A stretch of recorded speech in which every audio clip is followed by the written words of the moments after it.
The message came on a quiet Tuesday. All screens across Earth lit up with the same image. 7 alien faces looking down at humanity with cold eyes. The tallest one, a blue-skinned being with 4 eyes, spoke first. People of Earth, we are the Galactic Council. For 20 years we have watched your development. We have decided your species is too dangerous to join galactic society. You will remain in your solar system. Any attempt to leave will result in immediate action. The screens went dark. For 10 minutes, Earth stood still. Then the panic began. In Washington, D.C., President Helen Baker sat in the Oval Office surrounded by her advisors. Her face was pale, but her voice remained steady. "Get me Ambassador Morrison," she said. Jack Morrison had been humanity's first contact with alien life. 5 years ago, when an alien ship landed in a cornfield in Iowa, Jack had been the diplomat sent to greet them. Since then, he had worked to build relationships with the council races. Now all his work seemed useless. "Madam President," Jack said as he entered the room, "I've been trying to contact the council, but they've cut all communication channels." "What exactly does this mean for us?" asked General Susan Wright, head of the Space Force. "It means we're prisoners in our own solar system," Jack replied. "The council has technology that can create energy barriers. They've likely placed one at the edge of our system." The president stood up and walked to the window. Outside, she could see people gathering in the streets looking up at the sky with fear. "We need to address the world," she said. "And then we need a plan." 3 days later, the leaders of Earth's nations gathered at the United Nations in New York. The mood was dark. Some blamed the United States for pushing space exploration too far. Others blamed the Chinese-Indian alliance for testing weapons on Mars. Everyone had a theory about why the aliens had decided to lock humanity away. President Baker took the stage. Cameras broadcasted her image to every corner of the globe, to the lunar colonies, and to the small research base on Mars. "Today we face the greatest challenge in human history," she began. "We have been judged by beings who do not know us, who fear what we might become. They have confined us to our solar system, thinking they can limit our potential." She paused, looking directly into the camera. "They are wrong. Humanity has always faced barriers. We have always overcome them.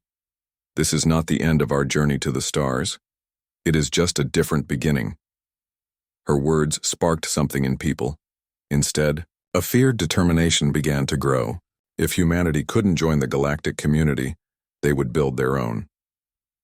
On the moon, in the dome city of Armstrong, scientists gathered to discuss the council's barrier technology. Chief Scientist Alan Foster had been studying the small amount of alien technology humans had been allowed to see. "The barrier works by altering space itself," he explained to the room of brilliant minds. "It makes faster than light travel impossible past a certain point, but there might be other ways to travel between stars. Ways the Council hasn't discovered or doesn't use." The scientists began what they called Project Breakthrough. If they couldn't go through the barrier, perhaps they could go around it, or find a completely different path through space. Meanwhile, Earth prepared for a future confined to one solar system. The colonies on Mars expanded. Mining operations in the asteroid belt increased. Humanity would need all the resources it could get if it was going to survive in isolation. 6 months after the exile, Lieutenant Carol Winters made a strange discovery. She was part of a patrol near Neptune, mapping the exact boundaries of the Council's barrier, when her ship's sensors picked up an unusual signal. "Control, I'm detecting some kind of data transmission embedded in the barrier itself," she reported. "Can you download it?" asked her commander. "I think so," she replied, tapping commands into her console. What she found was shocking: records of the Council's vote on humanity's exile. But the records seemed altered. According to the data, the vote had been much closer than the Council claimed.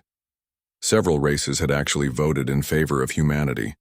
Someone had changed the results. When this information reached Earth, Ambassador Morrison was called to the White House. "This confirms what I suspected," Jack told the president. "The Council isn't unified. Some of them wanted to welcome us, others feared us." "Who would have the power to falsify a Council vote?" President Baker asked. The Arturians, most likely, Jack replied. They're the oldest council race and have the most influence. They've always been the most suspicious of us. So what do we do with this information? Asked General Wright. For now, we keep it quiet, the president decided. We continue building our strength within the solar system. We continue Project Breakthrough, and we look for allies among the council races. Someone out there wanted to help us. We need to find out who. As weeks turned into months, humanity adapted to their new reality. The initial panic faded. People looked up at the stars not with longing but with determination. The barrier became a challenge to overcome, not a prison to accept. In labs across the solar system, scientists worked day and night on Project Breakthrough. They tested theories about space and time that would have seemed like fantasy just years before. Some failed. Some showed promise. On Mars, new cities were being built. The terraforming process accelerated. If Earth wasn't enough, humanity would create a second home. In orbit around Jupiter, massive shipyards constructed vessels that could never leave the solar system, but would ensure humanity could protect itself within its cosmic neighborhood. And, in a small research station on Europa, Dr. Frank Powell made the first breakthrough. His team discovered a way to create tiny, temporary tiers in the fabric of space. They weren't big enough for a ship to pass through, but they proved something important. The Council's barrier wasn't perfect. We just need to make the tiers bigger, Frank told his team with excitement in his eyes. We need to find a way to stabilize them. Then we can create our own path through space. The news spread quietly among those with clearance to know. Humanity wasn't beaten. They had found the first thread that might someday lead them back to the stars. And on a quiet Tuesday, 1 year after the exile began, President Baker stood again before the cameras. This time, her message was different. We have a long road ahead, she told humanity. But we have taken the first steps. They tried to clip our wings, but we will learn to fly in ways they never imagined. Across the solar system, people nodded with quiet confidence. The Council had made a critical mistake. They had given humanity exactly what it needed, a challenge worthy of its potential. 20 years passed since the Council exiled humanity to their solar system. What had begun as a punishment became the fuel for the greatest period of human innovation in history. The solar system looked very different now. Earth remained the blue jewel at the center of human civilization, but it was no longer alone. Mars, once a red planet of dust and rock, now had small blue seas and patches of green forest. The terraforming wasn't complete, but 10 million people already called it home. The asteroid belt between Mars and Jupiter had transformed into a bustling industrial zone. Giant factories built into the larger rocks produced everything from starship components to the delicate machines needed for terraforming. 3 million people lived and worked there, in spinning habitats that created gravity through motion. Even the moons of Jupiter and Saturn hosted small colonies. Humanity had spread throughout their prison, making every corner of it their own. On the Jupiter research station, Dr. Frank Powell stood before a window, looking out at the giant planet below. He was older now, his hair gray, but his eyes still held the same determination they had 20 years ago, when he first discovered a flaw in the Council's barrier. Dr. Powell, a voice called from behind him, the final test is ready. Frank turned to see his assistant, a young woman named Lily Howard, who had been born on Mars and had never known an Earth without the exile. Thank you, Lily, he said. Let's hope this one works better than the last 50. They walked together through the curved halls of the station until they reached the testing chamber. Inside was a device that looked simple, a metal ring 3 meters across filled with a shimmering energy field. This was the culmination of 20 years of work, what Frank's team called a fold space generator. All systems are ready, said another scientist, checking readings on a display. The probe is prepared for transit. The probe was small, about the size of a basketball. It contained sensors and a simple AI that would record everything it experienced. If the test worked, the probe would travel to Alpha Centauri, the closest star system to Earth, and back within minutes. Begin the sequence, Frank ordered. The room filled with a low hum. The energy field within the metal ring shifted from blue to purple to a deep red. Measurements flashed across screens as technicians called out readings. Field stability at 98%. Coordinates locked on Alpha Centauri. Probe systems nominal. Frank took a deep breath. This was attempt number 51. The previous 50 had failed in various ways. Some had destroyed the probes. Some had done nothing at all. One had created a small explosion that damaged part of the lab. "Launch the probe," he said. The small machine floated off its platform and moved slowly toward the energy field. When it touched the red surface, there was a flash of light. The probe disappeared. The room fell silent. Everyone stared at the empty ring. "Where is it?" Lily whispered. Frank checked the readings on his tablet. "According to this, it's at Alpha Centauri." The scientists exchanged nervous glances. Now came the hard part, bringing it back. "Activate the recall sequence," Frank ordered. More commands were entered. The energy field shifted again, this time from red to gold. Another flash of light, and suddenly the probe was back, floating in the middle of the ring. The room erupted in cheers. People hugged each other. Some cried. 20 years of work had finally paid off. "We did it," Frank said quietly, almost unable to believe it. "We found a way around the barrier." The fold space technology was different from the Council's methods of interstellar travel. Instead of trying to move faster than light through normal space, it temporarily connected 2 points in spacetime, creating a shortcut that bypassed the Council's barrier entirely. Word of the breakthrough spread quickly through secure channels to the Solar Confederation leadership. The Confederation had formed 10 years after the exile, uniting Earth and all its colonies under one government. Its current president, William Chen, called an emergency meeting on the moon. "How soon can we build a version large enough for a ship?" President Chen asked after Frank had explained the technology. "A year, maybe less," Frank replied. "But we need to be careful. If the Council detects our fold space signatures, they'll know we've found a way around their barrier.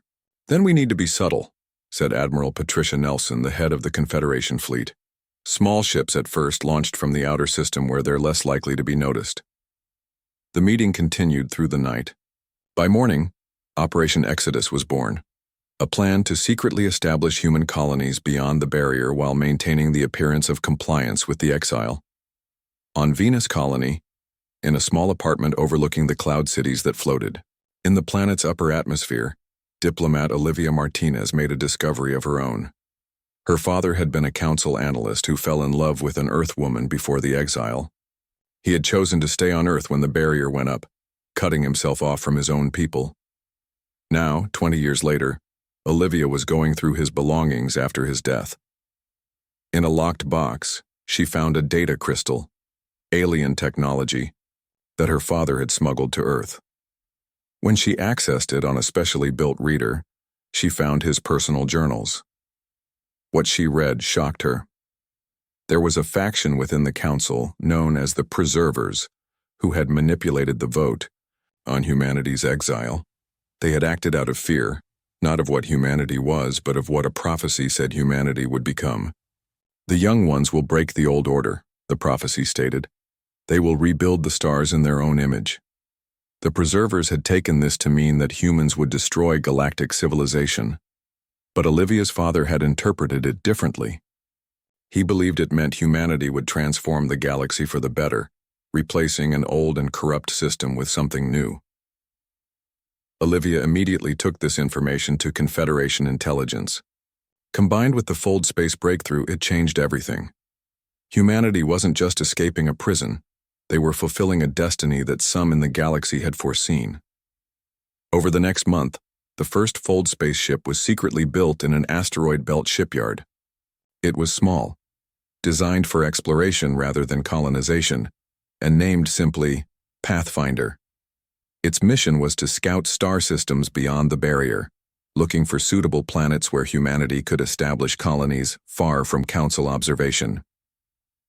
Captain Joe Martinez, Olivia's brother, was chosen to command the ship. As he sat in the pilot's seat preparing for humanity's first journey beyond their solar system in 20 years, he thought about his father and what he would think of his children. "Now, fold space generator online," reported his co-pilot. "All systems green," said the engineer. "Course set for Tau Ceti," added the navigator. Joe took a deep breath. "Initiate fold." The stars outside the viewport blurred, and humanity took its first step back to the galaxy that had rejected them. This time they would not be asking for permission.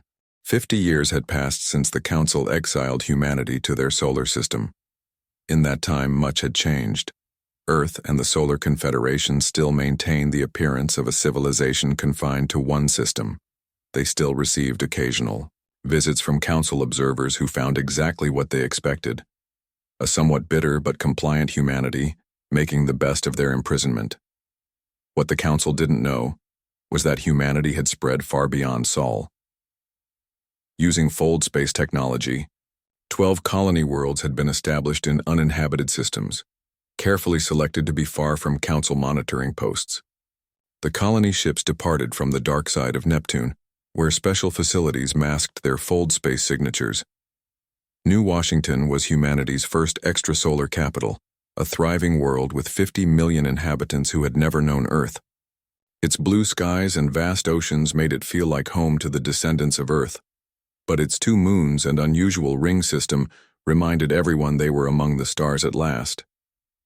Admiral Gloria Ramirez stood on the bridge of the battleship Freedom, the flagship of humanity's first defense fleet that wasn't confined to Sol system. The ships had been designed specifically around fold space capabilities, giving them tactical advantages unknown to Council forces.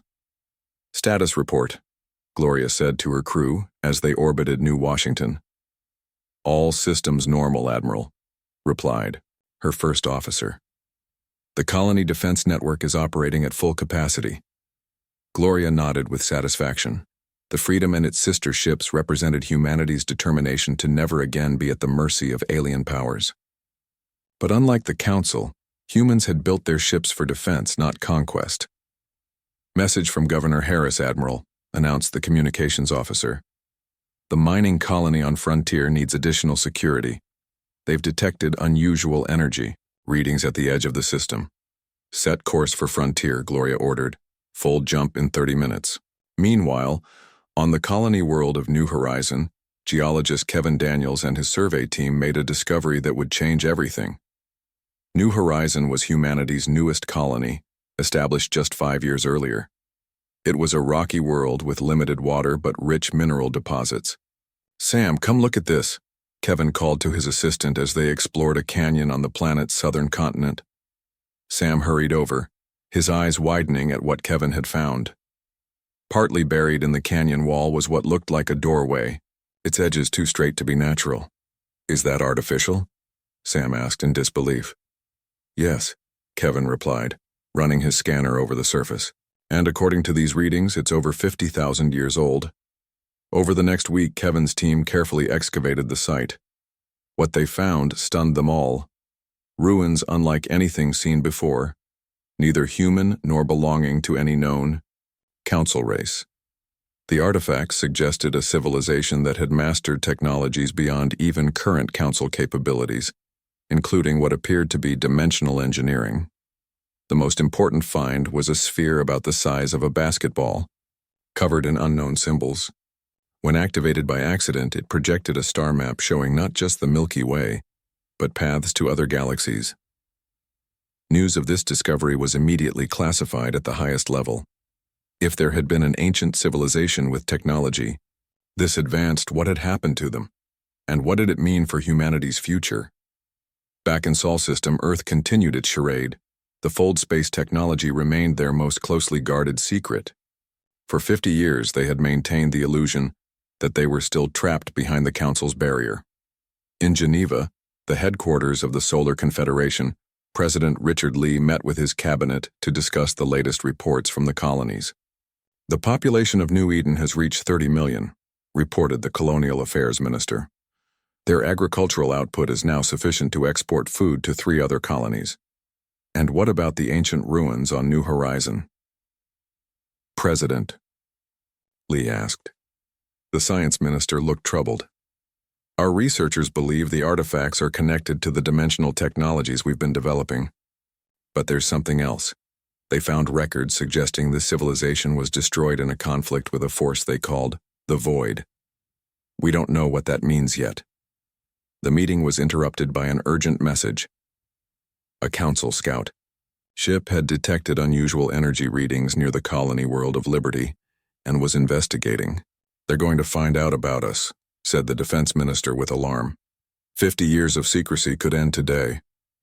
Alert Captain Rodriguez on the Liberty Defense Station, President Lee ordered. Tell her to track that scout ship but take no hostile action unless absolutely necessary. On Liberty, Captain Natalie Rodriguez received the warning too late. The Council scout ship had already entered orbit and was scanning the human colony below. They've seen us, reported her tactical officer. They're broadcasting on all frequencies. Open a channel, Natalie ordered. The face of an alien appeared. On the main screen, a Valorian, one of the younger council races. He looked as shocked as Natalie felt. Human colony detected in restricted space, the Valorian said formally. By order of the Galactic Council, his message was cut off as his ship suddenly lurched to the side. Alarms sounded on both vessels. What happened? Natalie demanded. Their ship is damaged, replied her sensor officer. Some kind of drive malfunction. They're venting atmosphere. Natalie faced a terrible choice. If she left the council ship to its fate, the colony might remain hidden for a while longer. But that would mean the death of the Valorian crew. Prepare rescue teams, she ordered without hesitation. We're bringing them aboard. 3 hours later, the Valorian captain and his crew of 7 stood in Liberty's command center, staring out at the human city below. None of them had ever seen a human colony world before. You should not be here, the Valorian captain said, but there was more confusion than anger in his voice. The barrier. We found another way, Natalie explained simply. We've been out here for 50 years. The Valorian looked at the advanced technology around him, technology that in many ways surpassed what the council possessed. How many worlds, he asked. 12 major colonies with smaller outposts on 15 other worlds, Natalie replied honestly. There was no point in hiding it now. The Valorian was silent for a long moment. Then he said something unexpected. Perhaps the preservers were right to fear you, but perhaps they were wrong about what that fear meant. Word of the encounter spread quickly through secure channels. The council would soon know that humanity had escaped their prison. The question now was how they would respond and whether the 50 years of peaceful expansion would be followed by war. On New Washington, Admiral Ramirez received new orders. Prepare the fleet for possible conflict, but avoid hostilities if possible. We never wanted a fight, she told her crew, but we'll defend our new homes if necessary. As humanity braced for the council's response, Kevin Daniels made another discovery in the ruins on New Horizon. A message left by the ancient civilization, finally translated by their computers. Beware the darkness between galaxies. We fled, but could not escape. May you succeed where we failed. News of humanity's escape from exile threw the Galactic Council into chaos. The Arturian Dominion, the oldest and most powerful council race, immediately called for military action. Their huge warships began gathering near their homeworld, preparing for what they called containment operations. The Valorians, whose scout crew had been rescued by Captain Rodriguez, urged caution. Their ambassador spoke before the full council, describing not just the human colonies but the advanced technology and the mercy shown to their crew. They could have left our people to die and kept their secret a while longer, the Valorian ambassador said. Instead, they chose to save lives. These are not the actions of a species we should fear. The council chambers erupted in arguments. Some races sided with the Arturians while others began to question the original exile order, especially after learning about the manipulated vote 50 years earlier. The human diaspora now included 27 worlds and over 200 million colonists. When a council armada was dispatched to blockade Sol system, they were shocked to find it defended by technology they barely understood. Admiral Doug Peterson commanded the defense fleet near Saturn. He had trained his whole life for this moment, hoping it would never come. His ships remained hidden in fold space, watching as 30 council vessels approached Earth. All ships maintain position, Doug ordered over the secure channel. No aggressive actions unless they fire first. The Council Fleet Commander broadcast a message to Earth. By order of the Galactic Council, this system is under blockade. Any attempt to leave will be met with force. President Laura Anderson, from her office in Geneva, activated a special communication system. Her face appeared on screens throughout the Council fleet. "We received a similar message 50 years ago," she said calmly. "It did not stop us then. It will not stop us now." She spoke. Doug's fleet emerged from fold space directly behind the Council armada. One moment, the Council ships were alone. The next, they were surrounded by 20 human warships that had appeared from nowhere. "This is Admiral Peterson of the Human Federation Defense Force," Doug broadcast. "We have no desire for conflict, but we will defend our worlds. I suggest we talk."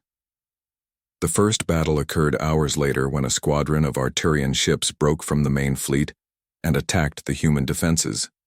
They discovered too late the advantage fold space gave human vessels in combat.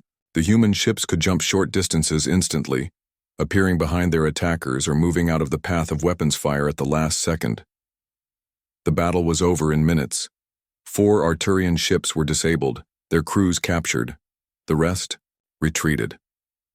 Not a single human vessel was lost. President Anderson revealed humanity's full presence to the galaxy in her system-wide broadcast that was hijacked onto Council communication channels.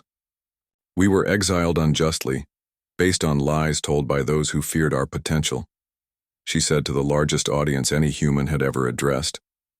"We did not break your barriers, we simply found another way around them, as humans have always done when faced with obstacles." Her words reached not just the Council leadership but ordinary citizens across hundreds of worlds. The response was mixed. Some feared the humans, believing the stories they had been told about human aggression. Others were curious about the species that had overcome what was thought to be impossible. On the diplomatic front, Ambassador Paul Harris traveled secretly to meet with representatives of the Kelvin Republic and Myriad Unity, younger council, races who had always been skeptical of the exile policy. "We seek neither revenge nor domination," Paul told them during a meeting on a neutral trading station. "We want only what every species deserves, the freedom to grow and explore." The Kelvin diplomat, a tall insect-like being with compound eyes that reflected Paul's face back at him, clicked his mandibles thoughtfully. "The old council structure has failed us all," he said. "Perhaps it is time for something new."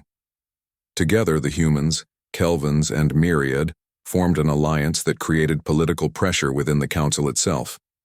More races began to join them, especially after hearing about the ancient ruins discovered on New Horizon. The conflict escalated when the hardline faction within the council, led by Arturian High Commander Zexer, attempted to deploy planet-killer weapons against New Washington. The massive ships carrying weapons that could crack a planet's crust departed from the Arturian shipyards in secret. But humans had been watching.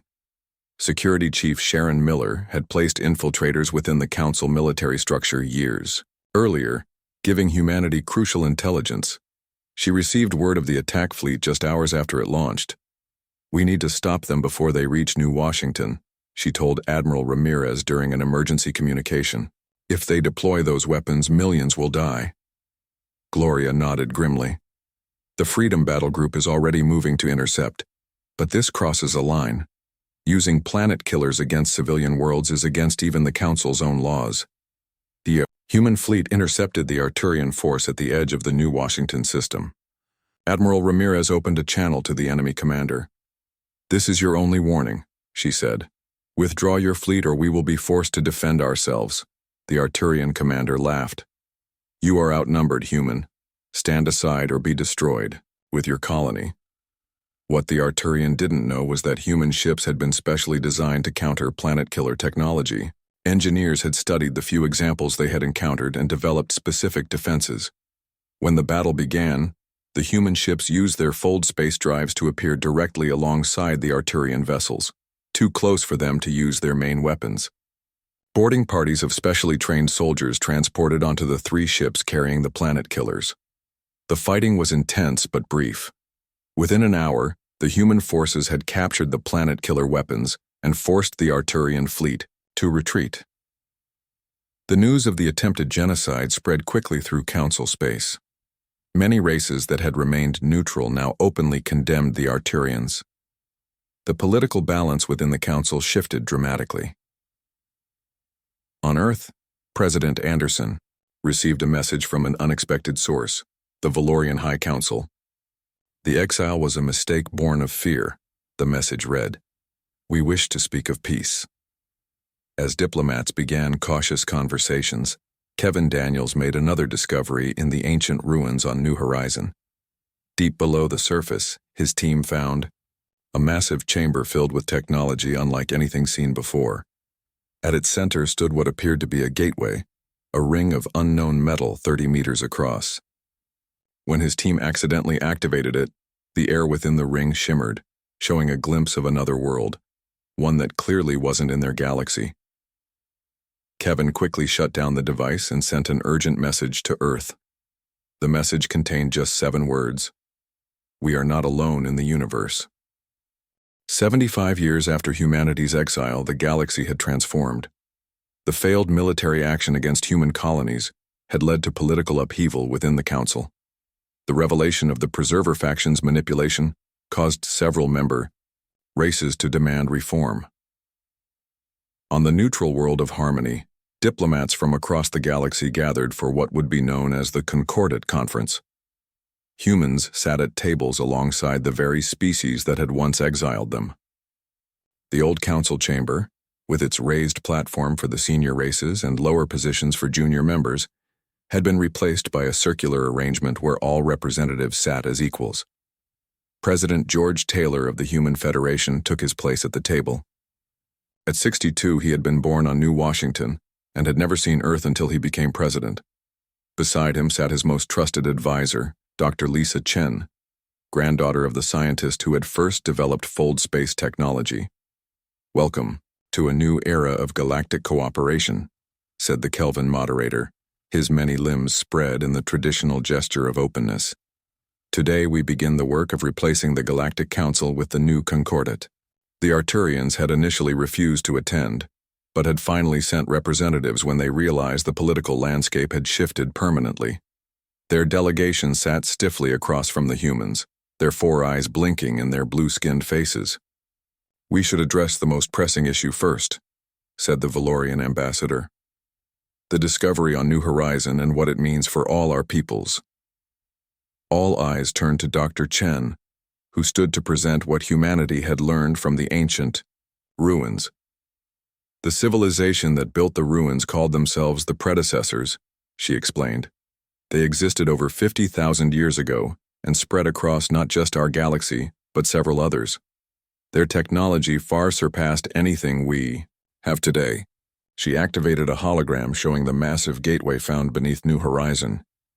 This device is an intergalactic portal. It can create stable passages between galaxies, something none of our species thought possible. But the predecessors didn't just leave behind their technology. They left a warning. The hologram changed to show symbols discovered in the ruins. They were fleeing from something they called the Void, a force or entity that consumed entire star systems. Their records suggest this threat came from the dark space between galaxies and grows stronger by absorbing advanced civilizations. The chamber fell silent as the implications became clear. How long do we have? Asked the myriad representative, her crystalline body reflecting light across the room. We don't know, Dr. Chen admitted. The threat could be thousands of years away, or it could arrive tomorrow. But we do know this. The predecessors failed to stop it alone. We will need to work together if we hope to succeed where they failed. The ancient prophecy that had so frightened the preservers suddenly made sense. The young ones will break the old order. They will rebuild the stars in their own image. It wasn't about destruction, it was about transformation. Humanity hadn't destroyed galactic civilization. They had catalyzed its evolution into something more dynamic and just. Over the next week, the representatives worked to create the Galactic Concordat, a new agreement that would replace the outdated council with a more equitable form where all spacefaring species had equal representation. Meanwhile, a joint scientific mission was established to study the ancient gateway. Scientists from 12 species worked side by side, learning from each other as they unlocked the secrets of the predecessors. Admiral Ramirez, now retired from active duty, served as security advisor for the mission. She worked closely with Council, security forces, the same ones she had once fought against. Together they established protocols for using the gateway and defending against whatever might lie beyond. "We need to understand what we're facing," she told the combined security team. "But we also need to be prepared for the worst." On the third day of testing, the scientists successfully activated the gateway. The air within the massive ring shimmered, and then showed a view of another world, one with purple skies and floating islands of stone. Sensors indicated it was in the Andromeda Galaxy, over 2 million light-years away. "Should we send a probe through?" asked a young human scientist. "Not yet," replied his Arturian colleague. "We should study the connection further before risking any contact." This caution, once rare among humans, had been learned through their years of exile and expansion, and the Arturians' willingness to work alongside humans showed how far both species had come. Back at the Concordat conference, the final agreements were signed. The old council was officially dissolved, replaced by the new Galactic Concordat. Species that had once been enemies now pledged to work together, not just to govern the galaxy but to prepare for the greater threat that might one day come from beyond. President Taylor gave a speech that was broadcast to every world in the galaxy. 75 years ago, humanity was judged too dangerous to join galactic society. Today, we have helped to create a new society, one based not on fear, but on cooperation. The stars once seemed like barriers to be overcome.